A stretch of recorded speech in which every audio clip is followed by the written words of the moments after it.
As Bitcoin hits those new highs, investors are still awaiting the Stablecoin Bill, see whether it will make its way through the Senate. Joining us now to discuss that bill and much more, White House AI and crypto czar David Sachs. David, good to see you again.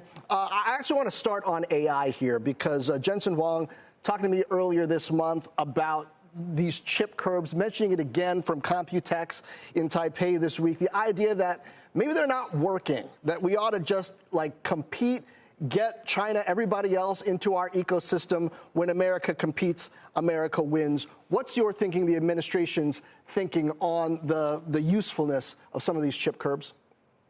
Well, John, good to be here. So on the chip curbs or export controls, I think there's strong bipartisan consensus in Washington not to let China have our most advanced semiconductors because there's a potential dual use to the technology.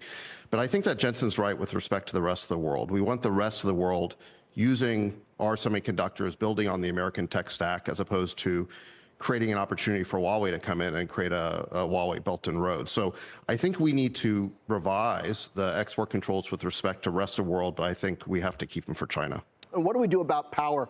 Elon Musk was on our air with our David Faber just yesterday, talking about what he's trying to build out with quite a few Blackwells and the challenge of getting enough power to actually make those AI factories happen. What kind of policy is going to really benefit that in a way that's sustainable?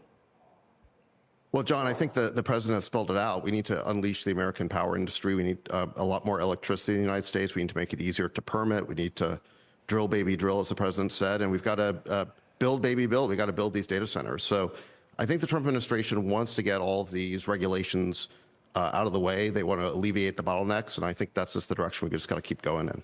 Now let's talk stablecoins. There's this bill trying to make its way through the Senate. What's your take on the concerns, certainly on the Democrat side of the aisle, that there aren't enough safeguards here to keep maybe the president himself and his family from benefiting from this kind of legislation? Well, so first of all, we have significant bipartisan support for this. I think 15 Democrats voted for the bill to pass this key procedural threshold of cloture, which means there'll be no filibuster against the bill. We have every expectation now that it's going to pass. And I think the reason it's going to pass is because stablecoins offer a new, more efficient, cheaper, smoother payment system, new payment rails for the U.S. economy. It also extends the dominance of the dollar online, and it also creates billions of dollars or trillions of dollars of demand for our treasury. So I think for all these reasons, the stablecoin bill is going to pass, and it's going to pass with significant bipartisan support.